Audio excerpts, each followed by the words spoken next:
یہ کہانی ہے رحمان اور شیطان کے ماننے والوں کے درمیان جنگ کی۔ کہانیاں حقیقت کے قلم سے لکھی جاتی ہیں۔ سب پردے اٹھ جاتے ہیں۔ ایک نیک جن جو لوگوں کے زخموں پر دعا بن کر آتے تھے۔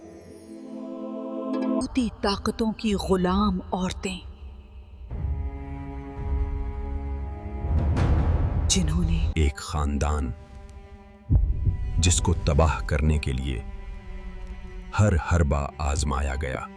نیک جنات اور ان کے لشکر جو گوشی اور اس کی ماں کی ڈھال بن گئے۔ وقت بدلا اور قسمت نے رخ موڑا۔ گوشی کی زندگی ایک بیٹے نے مکمل کر دی۔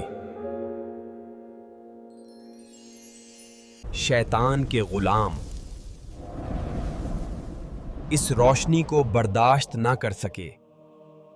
ایک طرف اللہ کے بندوں کی دعائیں تھیں اور دوسری طرف وہ لوگ